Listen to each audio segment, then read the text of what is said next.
하나님의 말씀 함께 보겠습니다. 디모데후서 4장 6절에서 8절입니다. 말씀 교독합니다. 그리고 8절 말씀은 함께 합독하도록 합니다. 제가 6절 말씀 먼저 받들어 봉독합니다. 전제와 같이 내가 벌써 부어지고 나의 떠날 시각이 가까웠도다.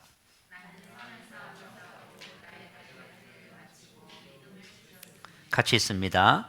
이제 후로는 나를 위하여 의의 멸관이 예비되었으므로 주 곧 의로우신 재판장이 그날에 내게 주실 것이며 내게만 아니라 주의 나타나심을 사모하는 모든 자에게 도니라. 아멘. 본문 말씀을 근거로 해서 한 해를 뒤돌아보며 이런 제목으로 말씀의 은혜를 함께 나누겠습니다. 한 해 동안 1년 365일 52주라 했지요. 52주 함께 예배 드리면서 저와 저 주신 말씀도 있고 또 받은 은혜도 있고요.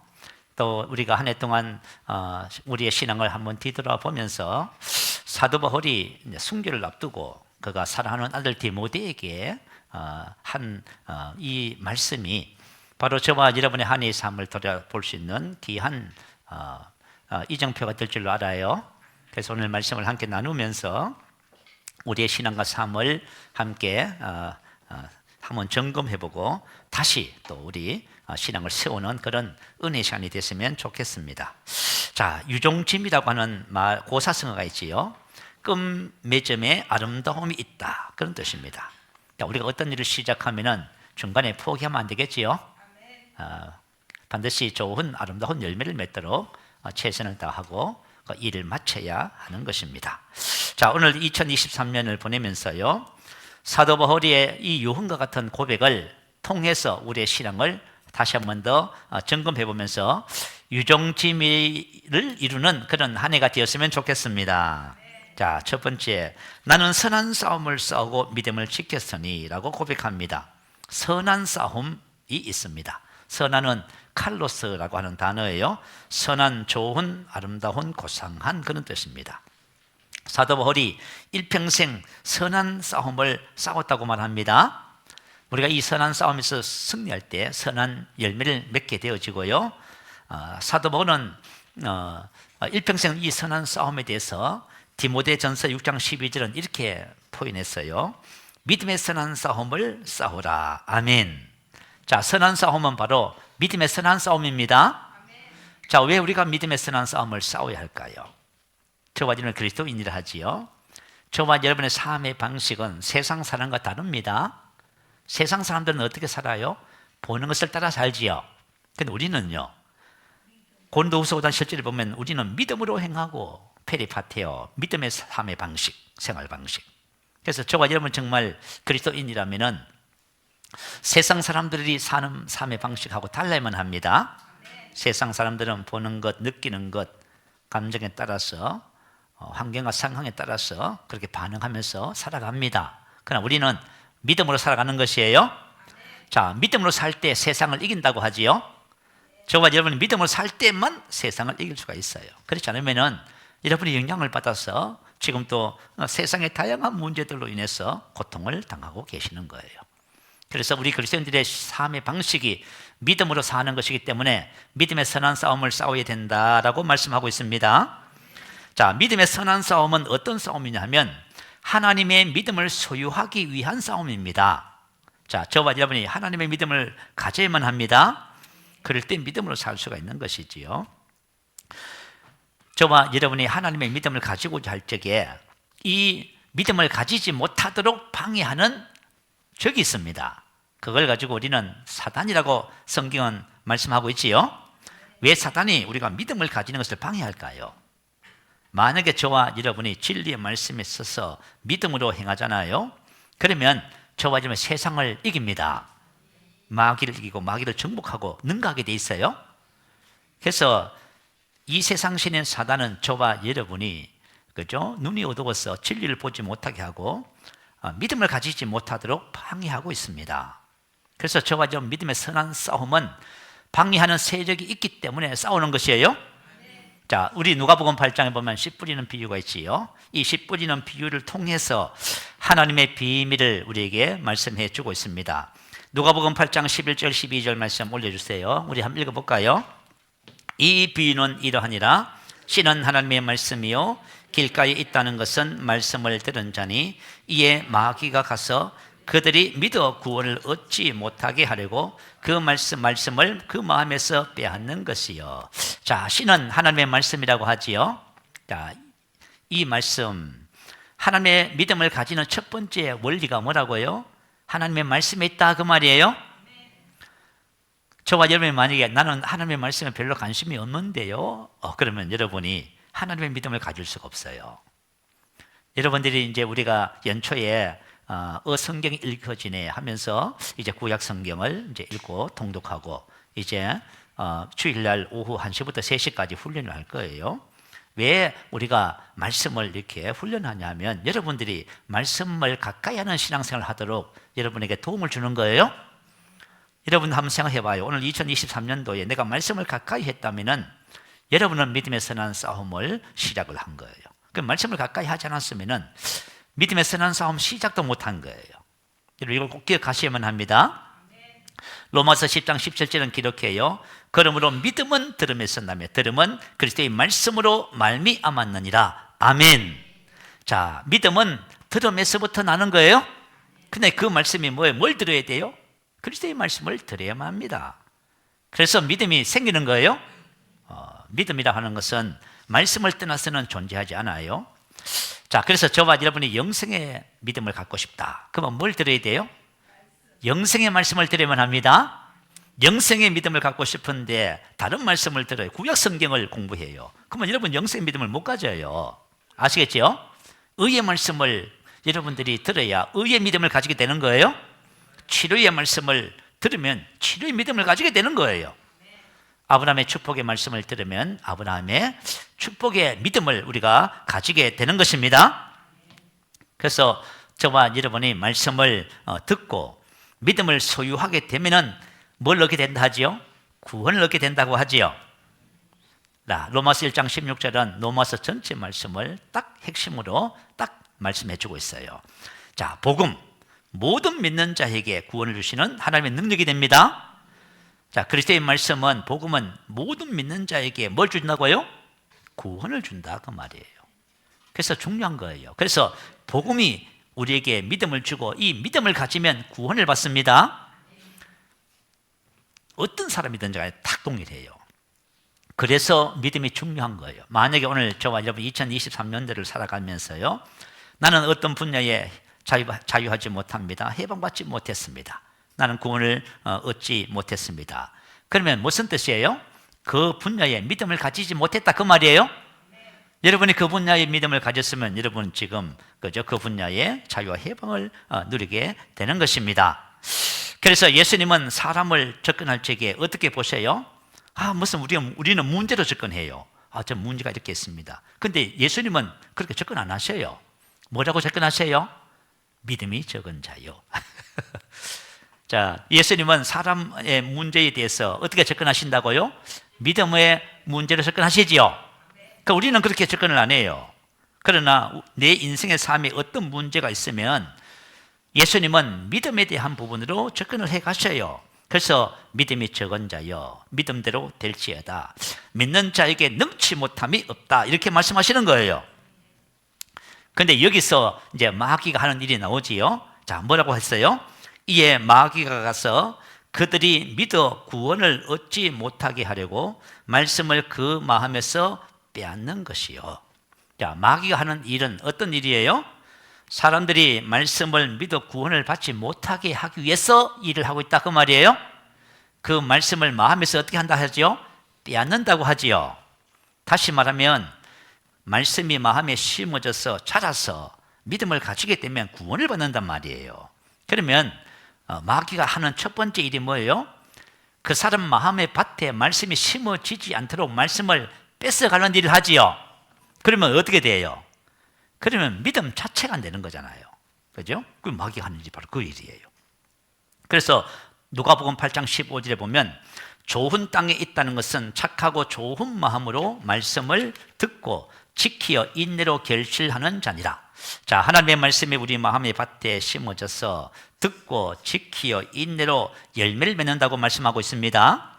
말씀을 듣는다는 말은 아쿠라고 하는 헬라어예요. 이 말은 듣다, 경험하다, 들어서 깨닫다 그 말이에요. 그래서 하나님은 우리에게 늘 말씀을 주시고 말씀을 깨닫게 해주시죠. 그런데 마귀는 어떻게 해요? 말씀을 깨닫지 못하게 만든다 그 말이에요. 그래서 마태복음 13장 19절에 보면 아무나 천국 말씀을 듣고 깨닫지 못할 때는 악한 자가 와서 그 마음에 뿌려진 것을 빼앗나니 이는 곧 길가에 뿌려진 자요. 이렇게 기록했어요. 자, 저와 여러분이 말씀을 이제 들어요. 오늘도 이제 말씀을 듣잖아요. 근데 말씀을 듣는 깨닫지 못했어요. 좋으시다든지 다 아는 말씀인데 이러고 이렇게 계시는 거예요, 지금. 그래서 말씀이 깨달아지면은 우리 마음의 밭에 이제 말씀이 심어지는 거예요. 그럼 이게 뭐예요? 이 믿음의 시작이에요, 이게. 이게 믿음의 끝이 아닙니다. 근데 말씀을 깨달아야만이 마음에 심어지는 거예요. 근데 마귀는 어떻게 해요? 이 말씀이 심어지지 못하도록 어떻게 해요? 심어지지 못하도록 우리 눈을 멀게 하고요. 그러나서 말씀을 싹 걷어가요. 그래서 보통 성도님들이 이제 이런 표현을 써요. 자, 오늘 말씀을 듣고 은혜를 받았는데 조문을 딱 나서는 순간 다 잊어먹었다. 이게 뭐가 있어요? 믿음의 차원에서 봤을 때는 아무 일도 없었어요. 그러니까 신앙생활 1년 365일 이렇게 하는 거예요. 그럼 어떻게 돼요? 여러분 믿음을 갖지 못하게 되는 거예요.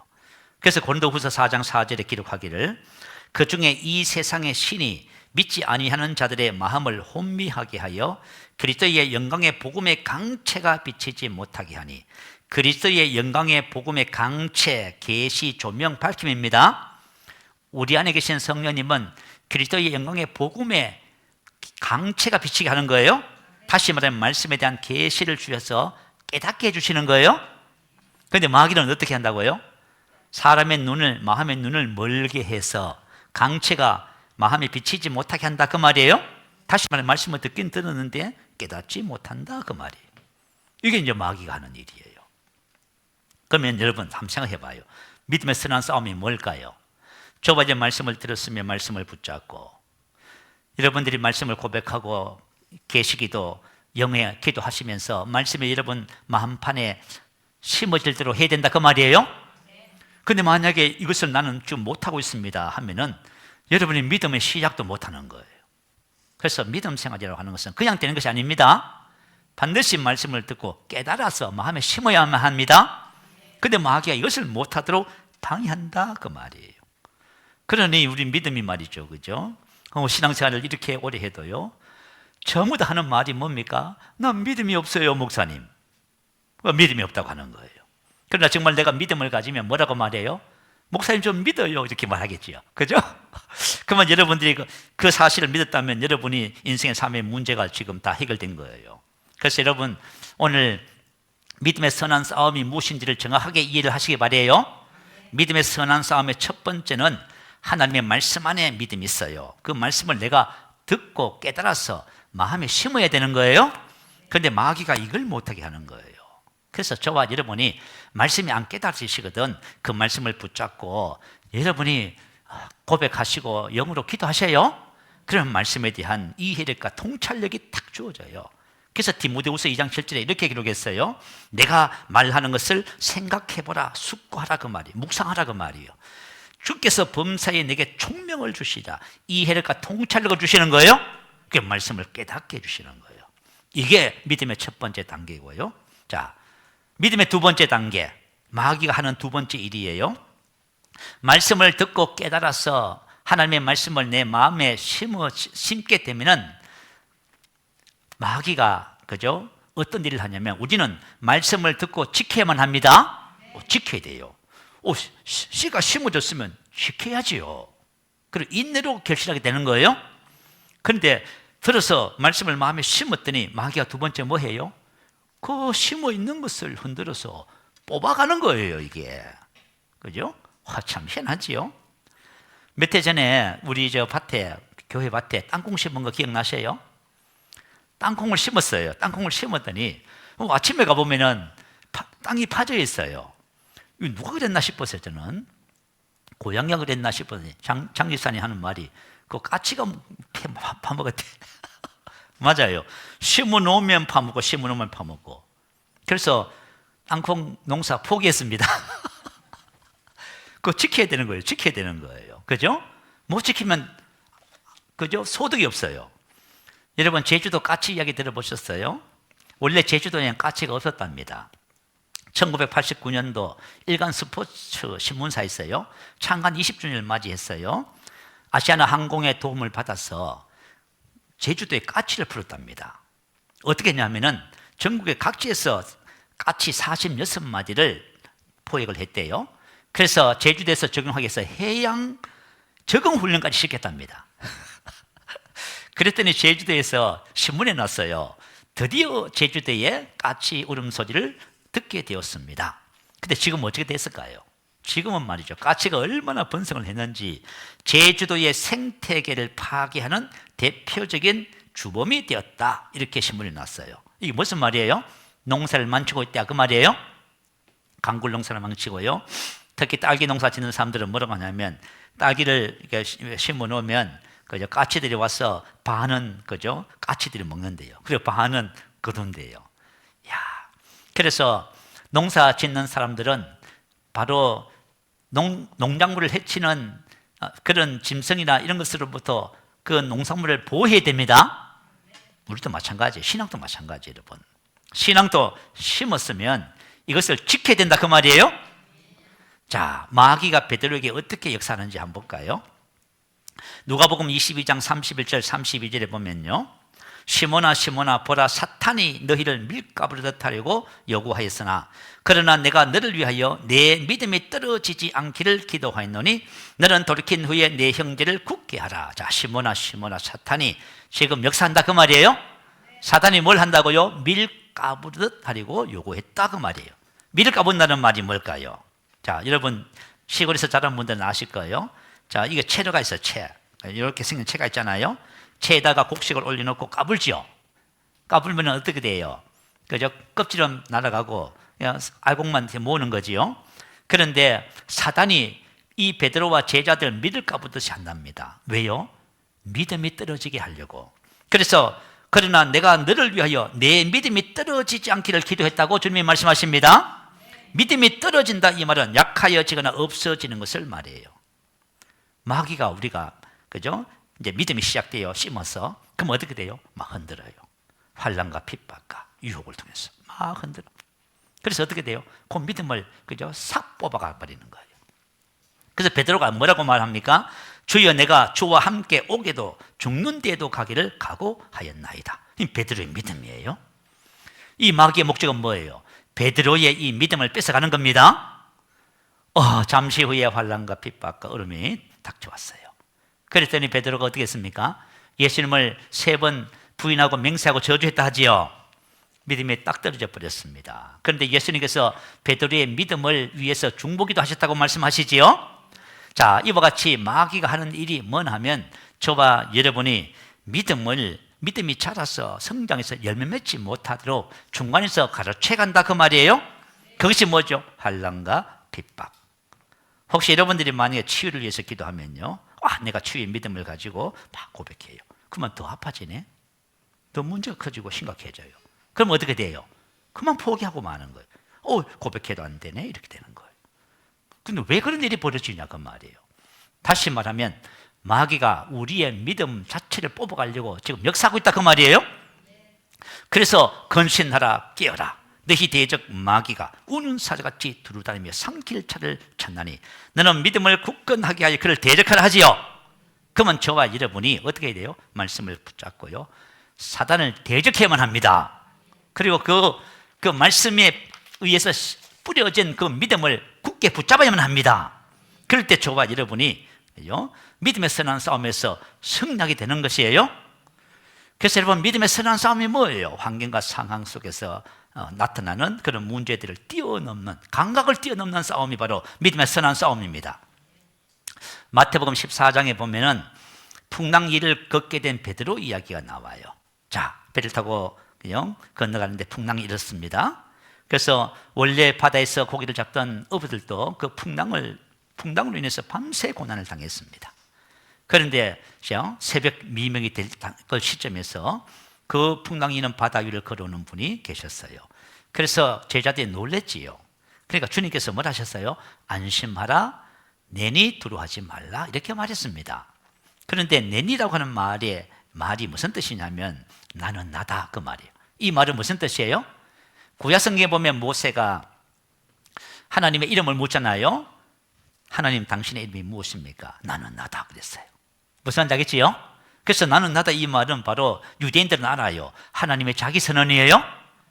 예수님이 뭐라고 말씀하셨어요? 나는 나다고 말씀하신 거예요. 그래서 베드로가 뭐라고 했냐면 당신이 만일 주님이시면 키리오서 주님이시면 나를 명하사 물리로 오라소서. 그래서 주님이 딱 오라 하셨어요. 그랬더니 어떻게 했어요? 베드로가 오라는 말씀을 붙잡고 갑자기 풍랑이는 바다에 내려갔습니다. 그리고 어떻게 했어요? 그 풍랑이는 바다를 발로 밟고 있었지요. 자, 여러분 지금 이것을 통해서 뭘 가르쳐주고 있어요? 믿음의 삶, 믿음을 행하는 것이 왜 중요한지를 가르쳐주고 있어요. 저와 여러분이 하나님의 말씀을 가지고 믿음으로 살아가면은 풍랑을 발 아래 밟습니다. 저와 여러분이 지금 살아가면서 그런 것 같아요. 우리는 계속 환경과 상황과 사람과 형편과 이 처지 전부 영향을 받아요. 전부 다 영향을 받아서 뭘 해요? 물에 빠져가고 있는 거예요. 그래서 허우적거리면서 구원해달라고 주님께 부탁하고 있는 거예요. 그런데 베드로가 지금 갑자기 오라고 하는 말씀을 가지고 믿음으로 행하니까 그 풍랑 이는 바다 물길을 발로 밟고 있어요. 그게 바로 믿음으로 사는 삶의 축복이란 말이에요. 그래서 믿음으로 사는 삶은 자연적인 영역에서의 삶이 아니라 한 단계 높은 4차원의 삶을 사는 거예요. 우리는 위로부터 났잖아요. 그러니까 하나님의 자녀들은 이 땅에 속한 사람이 아니라 하늘에 속한 자예요. 그러면 하늘에 속한 사람들은 어떻게 살아야 돼요? 당연히 믿음을 살아야지요. 그래야 자연적인 영역을 지배하고 다스릴 수 있다 그 말이에요. 그래서 베드로가 배에서 내려서 물 위로 걸어서 예수께로 갔다 그 말이에요. 그 다음에 무슨 일이 벌어졌어요? 바람을 보고 무서워 빠져가는지라 딱 그러잖아요. 바람을 보고 여러분이 그죠? 환경과 상황과 보잖아요. 그죠? 더 어려워졌네? 해도 안 되네? 다 시험 든 거예요, 여러분. 자, 저와 여러분 끝까지 말씀을 붙잡아야 합니다. 이게 믿음의 선한 싸움이에요. 그래서 저게 예수님이 베드로에게 뭐라고 말씀하셨어요? 믿음이 적은 자여 왜 의심하였느냐? 딱 이렇게 했어요. 그래서 예수님은 저와 여러분을 보면서 잘했다 못했다 그런 말씀 하지 않습니다. 그냥 뭐라고 말씀하세요? 믿음이 적은 자여 그렇게 말해요. 그래서 예수님은 항상 우리를 볼 적에 믿음으로 접근하세요. 여러분들도 믿음으로 접근하시기 바래요. 그래서 여러분 믿음의 선한 싸움을 싸우시기 바래요. 그래서 믿음의 선한 싸움은 하나님의 말씀을 붙잡고 환경과 상황, 감각을 초월하는 싸움이에요. 그래서 너희가 내 말에 거하면 이렇게 말했어요. 이와 같은 신앙이 바로 청년의 신앙이지요. 여러분 우리가 어린아이 신앙이 있고 자녀 신앙이 있고 청년의 신앙이 있잖아요. 청년의 신앙은 어떤 신앙이냐 하면은 감각과 환경과 상황 그것을 초월한 신앙이에요. 믿음의 선한 싸움에서 그죠? 승리해서 어떤 일이 벌어졌어요? 이는 너희가 강하고 하나님의 말씀이 너희 안에 거하시며 말씀의 토대 위에 굳건하게 서서 흔들리지 않는 신앙이에요. 너희가 흉악한 자를 이겼습니다. 세상을 이기고 마귀를 정복하는 거예요. 저도 한 해 동안 믿음의 선한 싸움을 계속 싸우지요. 그죠? 보고 듣고 느끼는 감각, 정상, 감정 이런 거 갖고 계속 싸우는 거예요. 그래서 내가 끝까지 말씀을 붙잡으면 그죠? 진리 위에 딱 서면은 그 모든 것을 내가 다스릴 수 있습니다. 그걸 못하면요 계속 갈등하는 거예요. 여러분이 만약에 혹시 믿음의 선한 싸움에서 갈등하고 계시거든 승리는 여러분에게 주어진 거예요. 끝까지 가시기 바래요. 그래서 여러분 인내가 필요해요. 그래서 여러분 흔들리지 마시기 바랍니다. 이미 하나님께서 우리의 모든 것을 주셨고 우리는 믿음의 말씀을 가지고 진리에 서면은 그죠? 하나님께서 말씀하신 것들이 우리의 삶 속에 실제의 열매로 나타나기 시작하는 것입니다. 그래서 여러분이 한 해를 살아가시면서 믿음의 선한 싸움을 성실하게 사셨다면 여러분은 싸움만큼 신앙에 성장한 줄로 믿습니다. 아멘. 자, 여러분 믿음의 선한 싸움이 뭔지 아시겠지요? 마귀와의 싸움이에요. 믿음을 뺏어가는 싸움. 우리 믿음을 지키고 믿음 위에 서서 열매를 맺으려고 하는 싸움. 이게 끊임없이 반복된다 그 말이에요. 그래서 여러분이 오늘 만약에 한 해 동안 난 문제가 해결 안 됐습니다. 믿음으로 접근하셔야 돼요. 아시겠죠? 다른 것으로 환경이 어떻고 상황이 어떻고 뭐가 어떻고 이렇게 하면 다 실패해요. 여러분 실패했어. 믿음의 문제로 접근을 해가지고 여러분의 진리를 딱 취하면 그걸 다스리는 게 되는 거예요. 그걸 못하는 것은 우리가 믿음의 선한 싸움을 싸우지 못해서 그래요. 자, 두 번째, 믿음을 지켰다. 지켰다는 것은 지키다, 보존하다, 스스로 지켰다 그 말이에요. 신구약 성경을 보면 믿음을 끝까지 지킨 사람들이 있고요, 그렇지 못한 분들이 있어요. 구약시대 때 첫 번째 왕 사울 왕이지요. 하나님께서 왜 그를 왕으로 세웠을까요? 그가 믿음의 사람이어서 세운 거예요. 그런데 어느 날부터인가 이 사울이 믿음을 버리기 시작해요. 사무엘상 15장 12절에 보니까요, 사울이 갈멜에 이르러 자기를 위하여 기념비를 세우고, 갈멜에 이르러 기념비란 것은 뭐지요? 아빌렉과 전쟁을 했습니다. 전쟁에서 승리했지요. 그래서 성전비를 세운 거예요. 성전비를 세우는데 하나님을 높인 것이 아니라 누구를 높였다고요? 자기를 위해서. 우리가 신앙생활을 보면 이제 자기를 위해서 살기 시작하면요, 어떻게 돼요? 이제 믿음이 파산하기 시작하는 거예요. 믿음을 못 지키는 거예요. 그리고 사무엘상 15장 23절에 보니 왕이 여호와의 말씀을 버렸으므로 거절하다 멸시하다 거역하다 여호와께서도 왕을 버려 왕이 되지 못하게 하셨나이다. 자, 그래서 저와 여러분 신앙생활 하면서 말씀을 소중하게 생각하고 말씀을 최고의 위치에 둔다. 양육반 일가를 딱 공부를 하면은 어떤 사람은 이렇게 고백해요. 저는 알았습니다. 이제부터 나의 삶에 하나님의 말씀을 최고의 위치에 두고, 할렐루야. 여기에 딱 온 사람들은 믿음의 선한 싸움에서 승리하고요, 믿음을 끝까지 지킬 수 있어요. 하나님의 말씀을 최고의 위치에 두겠습니다. 딱 고백해.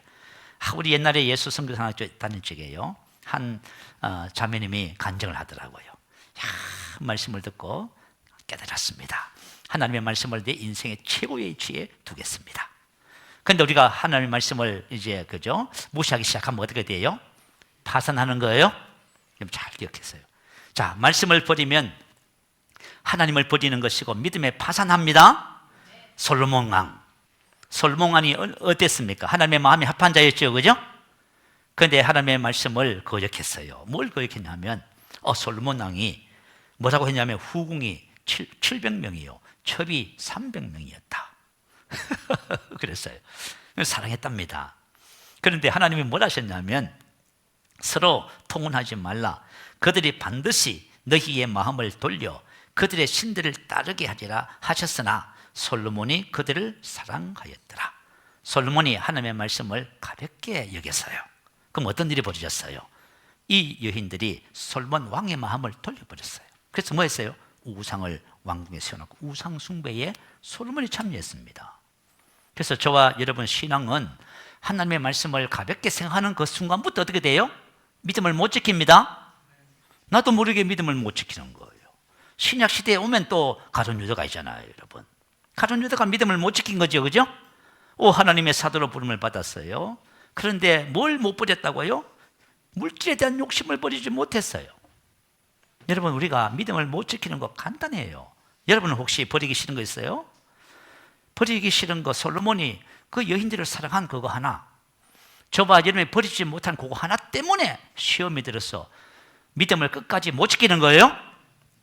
가룟 유다가 그것 때문에 그냥 자살로 생을 마감한 것을 우리가 성경을 통해서 보게 되잖아요. 옛날에 우리 이 용인 지역에 우리 용인 지역에 어떤 목사님이 강사로 한번 부흥회 강사로 오셨냐면 예수마을교회 장학일 목사님 한 분이 한 분 오셨어. 그래서 이제 그 목사님께서 이런 간증을 하나 해주셨어요. 교회에 젊은 장로님이 계셨답니다. 이분은 모태신앙이고요, 젊었을 엄마 뱃속에서부터 한 번도 교회를 떠난 적도 없고요, 주일을 한 번도 긴 적이 없는 아주 신실한 크리스찬이었대요. 그래서 40대 초반에 장로가 됐답니다. 그건 드문 일이지요. 그래서 그때 한 40대 중반쯤 됐다고 그래요. 그런데 몸이 안 좋아서 병원에 갔더니 암이라고 하는 진단을 받았답니다. 그런데 이 장로님이 그때부터 무슨 말을 했냐면, 암이라고요? 내가 암이면은 하나님 안 계신 겁니다. 이렇게 된 거예요. 내가 암이면 누가 안 계셔요? 하나님이 안 계신다. 그렇잖아요. 평생 교회를 떠난 적이 없이 주님을 섬겼는데 암에 걸렸다 하니까 하나님 안 계신다고. 그래가지고 목사님들이 가서 권면하고 장로님들이 권사님이 아무리 권면해도 안 되네. 그래가지고 이분이 돌아가실 때 뭐라고 하면 돌아갔어요? 하나님 안 계신다고 돌아가셨어. 믿음을 못 지켰잖아요. 저와 여러분이 아무리 지금 믿음 생활 잘해도 믿음은 끝까지 지켜야만 합니다. 천국문에 입성하기까지 우리가 믿음을 지키시길 바라요. 디모데전서 5장 15절에 보면 이미 사단에게 돌아간 자들도 있도다. 사단에게 다시 돌아갔답니다. 여러분, 구원은 우리의 눈을 뜨게 해서 어둠에서 빛으로 옮겨지는 것이고 사단의 권세에서 하나님께 돌아오는 거예요. 그런데 여기서 다시 뭐예요? 빛에서 어둠으로 가는 거예요. 다시 여기서 뭐예요? 하나님의 권세에서 사단에 돌아간다고 말이에요. 자, 이런 일이 저와 여러분 생애에선 없게 되기를 바랍니다. 주기도문을 기억하시오. 우리를 시험에 들지 하지 마옵시고 다만 악에서 구하옵시옵소서. 자, 여러분 시험 들지 마시기 바래요. 혹시 여러분이 영성의 믿음을 가지고 있어요? 그럼 끝까지 붙잡으세요. 의의 말씀을 가지고 있으면 그거 끝까지 지키세요. 마귀가 수작을 부려서 여러분 뺏어가면 여러분 뺏기면 얼마나 그죠? 손해를 봅니까? 그래서 그런 거 있잖아요. 제가 오늘 또 그죠? 믿음 생활 하면서 뭘 생각하냐면, 야, 내가 만약에 하루 24시간 그죠? 난 영생해. 난 영생은 내 것입니다. 난 영입니다. 그러면 내 마음속에 항상 사랑의 은혜가 있겠지요. 기쁨의 은혜가 있겠지요. 그런데 이걸 못 지켜요, 여러분. 그죠? 뭐 조금 기분 나쁘다고 하네. 발표사람이 못 지키는 거예요. 슬프다고 하네. 못 지킨 거잖아요, 여러분. 그래서 어떤 일이 있어도 어떤 환경과 상황에 주어져도 저와 여러분은 그죠? 영생을 가지고 있습니다. 하나님의 생명 안에 있는 사랑과 기쁨이 다 저와 여러분 것이에요. 그래서 여러분 항상 기뻐하시기 바래요.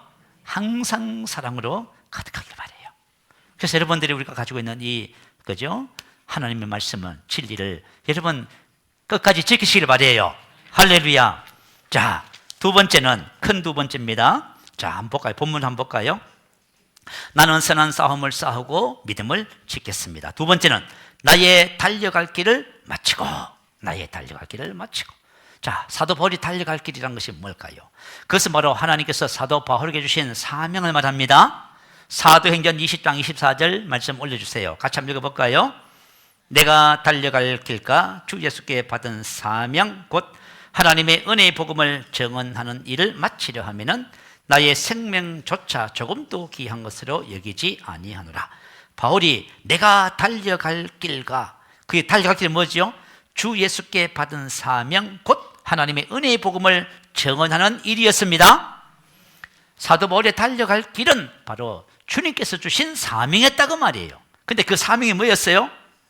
복음 전가하는 것이었습니다. 그래서 사도 바울의 사명은 사도의 사명을 받은 거예요. 복음 전파의 사명을 받았습니다. 자, 오늘 본문 말씀 또 보면 나의 달려갈 길을 마치고 텔레오 끝내다 완성하다 성취했다 그 말이에요. 참 놀랍지요. 사도 바울은 자신의 생애 속에서 주님께서 맡겨주신 사명을 완성했답니다. 와, 참 놀랍습니다. 그런데 이 고백을 누가 했어요? 예수님이 하셨어요. 예수님이 요한복음 19장 30절에 뭐 하셨어요? 다 이루었다 하셨지요. 텔레오 끝내다 완성하다 성취했다 그 말이에요. 자, 예수님도 이 땅에 뭘 가지고 오셨어요? 하나님께로부터 받은 사명을 가지고 오셨어요. 그 사명이 뭐냐 하면 인류의 모든 죄를 속량하는 것이었습니다. 인류의 모든 죄와 저주를 대신 짊어지시고 십자가에서 피를 흘려서 그 속량하는 것이었어요. 그래서 예수님은 다 이루었다, 마쳤다 이렇게 하시면서 돌아가셨어요. 근데 그 고백을 누가 하고 있지요? 사도 바울이 하고 있지요. 이야, 참 놀랍습니다. 그런데 이 고백이 저와 여러분의 고백이 되어야만 합니다. 주 예수께 사명을 위해 산 사람이 바로 사도 바울이었습니다. 그런데 뭐라고 고백하여요? 나의 생명조차 조금도 귀한 것으로 여기지 아니하노라. 생명조차, 자, 사명이 있어요. 내 생명이 있어요.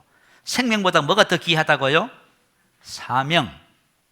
근데 사도 바울은 자기의 생명이 이 땅에 존재하는 이유를 어디서 발견했어요? 사명에서 발견했어요. 놀랍습니다. 근데 여러분 잘 들어봐요. 저와 여러분이 이 땅에 존재하는 이유, 나 왜 살아갈까요? 천국이 그렇게 좋은데 뭐 2023년 살아보니까 어떠세요? 천국만 했을까요? 절대 그렇지 않지요. 그죠? 그럼 이렇게 사느니 천국 가면은 아픔도 슬픔도 없고 그냥 행복하고 감사하고요. 주님과 함께 주님의 영광 안에 거하면서요. 영광의 삶을 산답니다. 그러면 굳이 이 땅에 살 이유가 없잖아요. 그럼에도 불구하고 이 땅에 우리는 살아갑니다. 살아가는 이유가 뭘까요? 자기 생명이 존재하는 이유를 어디서 찾았어요? 사도 바울이 사명에서 찾았습니다. 사명에서 발견했어요. 그래서 예수님께서 빌립보서에 보면 뭐라 했어요? 죽기까지 복종하셨다 하지요. 사도 바울이 고린도 후서에 보면 자신의 달려갈 길에 대해서 쭉 기록해 놓은 부분이 있어요. 고린도후서 12장 10절, 고린도후서 11장 23절, 28절. 제가 오늘 이거 한번 좀 읽어드릴게요. 11장 23절. 그들이 그리스도의 일꾼이냐 정신없는 말을 하거니와 나는 더욱 그러하도다. 내가 수고를 넘치도록 하고 옥에 갇히기도 더 많이 하고 매도 수없이 맞고 여러 번 죽을 뻔하였으니 유대인들에게 40에서 하나 감한매를 5번 맞았으며 3번 태창으로 맞고 1번 돌로 맞고 3번 파산하고 일주일 깊은 바다에서 지냈으며 여러 번 여행해서 강의 위험과 강도의 위험과 동족의 위험과 이방인의 위험과 시인의 위험과 강의 위험과 바다의 위험과 거짓 형제 중에 위험을 당하고 또 줄이고 애쓰고 여러 번 자지 못하고 줄이며 목마르고 여러 번 춥고 굶고 춥고 헐벗었노라. 이 사도 바울이 달려갈 길을 위해서 살아온 삶이에요. 그런데 왜 이거 포기 안 해요? 자기 생명보다 더 귀한 것이에요? 그래서 그런 거예요. 우리가 무슨 일 하다 보면 자꾸 마음에 안 든다고 그만 짜증내네, 싫어하시네. 이게 무슨 뜻이에요? 내가 이 땅에 존재하는 이유를, 그죠? 사명에서 발견하지 못해서 그래요. 그래서 사도 바울에게 있어서 어떤 일이 있어도 사명을 끝까지 마치는 것은 그가 가야 할 길이었습니다. 이렇게 생각하면은 저와 여러분 신앙의 삶이 완전히 달라질 것 같아요. 자, 그래서 사도 바울은 맡은 자에게 구할 것은 충성이라고 청지기 자질을 그렇게 말을 했습니다. 자, 그렇다면은 한번 생각해 볼까요? 나의 달려갈 길은 뭘까 하는 거예요. 나의 달려갈 길. 여러분 한번 생각해 보셔야 돼요. 이제 2023년도도 이제 마지막이 됐어요. 우리가 이제 이 시점에서는 뭐라고 고백해야 되냐면 나는 선한 싸움을 싸우고 나의 달려갈 길을 마치고 믿음을 지켰습니다. 이렇게 고백해야 돼요. 그런데 대부분의 성도들이 뭘 몰라요? 나의 달려갈 길을 모르고 살아가요. 이게 제일 큰 문제예요. 나의 달려갈 길이 있어요. 자, 우리 로마서 12장 말씀 한번 찾아보십시다. 나의 달려갈 길에 대한 그죠? 사도 바울의 겉면의 말씀이 기록되어 있어요. 자, 우리 한번 볼까요? 로마서 12장 자, 1절 2절 우리 같이 한번 읽어볼까요? 자, 찾으셔서 읽습니다. 제가 가지고 있는 성경 256면에 있습니다. 자, 한번 읽어봅니다. 시작. 그러므로 형제들아 내가 하나님의 모든 자비하심으로 너희를 권하노니 너희 몸을 하나님이 기뻐하시는 거룩한 산 제물로 드리라. 이는 너희가 드릴 영적 예배니라. 너희는 이 세대를 본받지 말고 오직 마음을 새롭게 함으로 변화를 받아 하나님의 선하시고 기뻐하시고 온전하신 뜻이 무엇인지 분별하도록 하라. 아멘. 자, 사도 바울이 복음을 말해놓고 형제들아 하나님의 모든 자비하시는 권면하노니 너희 몸을, 이 몸이라고 하는 것은 저와 여러분 인생 전체를 말해요. 하나님이 기뻐하시는 거룩한 살아있는 제물로 드리라 이렇게 표현했어요. 드리라 이 말은 파리스템이라고 하는 단어입니다. 주인을 바꿈으로 자신의 존재 형태를 바꾸는 것을 나타내는 일종의 법적 용어예요. 다시 말해서 드리라 이 말은 뭐냐 하면 주인을 바꾸는 것을 말해요. 보통 사람들의 인생의 주인이 누굽니까? 자신이지요. 세상 사람들은 자기 없으면 세상도 없다고 말해요. 철저히 자기 중심이에요. 자기가 인생의 주인이에요. 그런데 우리 그리스도인들이 복음을 들었어요. 주님께서 우리를 값주고 사셨지요. 그래서 우리는 예수 그리스도를 키리오스 주님이라고 불러요. 근데 주님이라고 불러놓고는 우리 자신이 주권을 그분에게 드리지 않아요. 그래서 우리 지난주에 말했지요. 자, 드리라. 한번 주님께 저와 여러분 나의 인생을 주님께 드린다고 고백해야 된다 그 말이에요. 한 번 고백하셔야 돼요. 거룩한 산 제물로 드리라 그 말이에요. 주인을 바꾸는 것을 말이에요. 내가 주인이었어요. 그래서 내가 주인이기 때문에 내가 내 인생을 살아가는 거예요. 그래서 누가 필요해요? 예수가 필요해요. 그런데 이제 예수 그리스도가 나의 주님이 되면 이제 바뀌는 겁니다. 이제 내가 주인이기 때문에 예수가 필요한 것이 아니라 내가 주님의 종이기 때문에 주님의 말에, 주님의 뜻에, 주님 나에게 주신 사명의 길을 기르게 되는 거예요. 이것이 되지 않으면은 저와 여러분이 나의 달려갈 길을 마치고 이 고백은 불가능해요. 자, 제일 첫 번째 원리가 뭐냐 하면 복음 안에서 예수 그리스도가 주님 되심을 알고 내 인생 전체를 그분에게 드려서 주인을 바꾸는 겁니다. 자, 주인을 바꾸면은 그 다음에 할 일이 생겨요. 그 말 2절이에요. 너희는 이 세대를 본받지 말고 오직 마음을 새롭게 함으로 변화를 받아 하나님의 선하시고 기뻐하시고 온전하신 뜻이 무엇인지 분별하라. 하나님의 뜻을 분별하는 거예요. 분별하도록 하라. 그리스도인들은 하나님의 뜻이 무엇인지 시험하거나 테스트하거나 입증해야 한다 그 말이에요.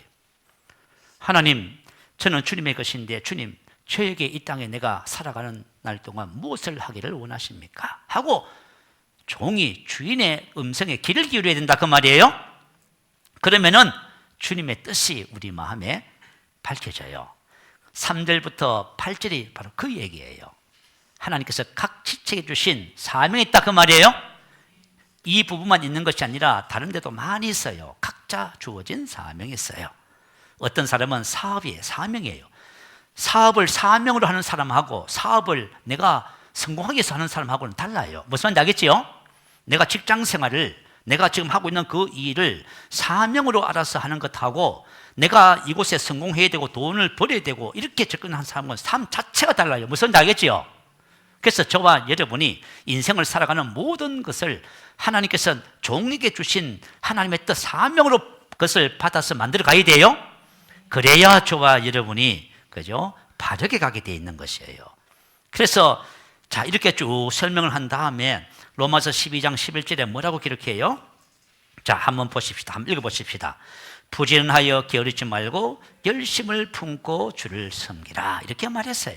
열심을 품고, 열심은 영의 열심을 품고 성령으로 분발하여 성령의 감화 그런 뜻이에요. 그냥 우리는 한글 성경만 보니까 그냥 열심히 살아가는구나. 그게 아니고 저와 주님과 함께 일하는 거예요. 사업도 주님과 함께 하고 모든 것을 그렇게 하는 거예요. 자, 이런 봐요. 내가 주님의 뜻을 따라 살면 이제 내가 그것을 이루기 위해서 고군분투하는 것이 아니라 주님과 내가 하나가 돼서 그 일을 함께 이루어가는 거예요. 그래, 코이노니아 동력하는가? 그 말에 동력한단 말이에요. 얼마나 좋습니까? 우리가 주님과 뭐 해요? 동력하는 거예요. 여러분, 내가 주의 종이 돼서 목사라서 이 진리를 알고 나니까 지금 제가 그죠? 말씀을 전하고 가는 뭐예요? 주님과 동력하지 여러분. 여러분 말씀을 잘 전한다 못 전한다 그건 난 모르겠어요. 그렇지만 제가 주님 앞에 기도하면 주님께서 전할 말씀을 다 주셔. 동력하는 거야. 여러분이 사업을 하면 사업의 아이템과 모든 것을 다 주실 거예요. 여러분이 무슨 일을 하든지 간에 주님께서 전부 다 공급해 주실 거예요. 그래서 저와 여러분이 할 수 있는 것입니다. 자, 이렇게 주를 섬기라 이렇게. 주를 섬기라 이 말은 주께 섬김을 다하라. 그리스도인들은 주님의 종으로서 충성을 다해 주님을 섬겨야 한다. 그 뜻이에요. 아시겠죠? 이제는 우리가 그죠?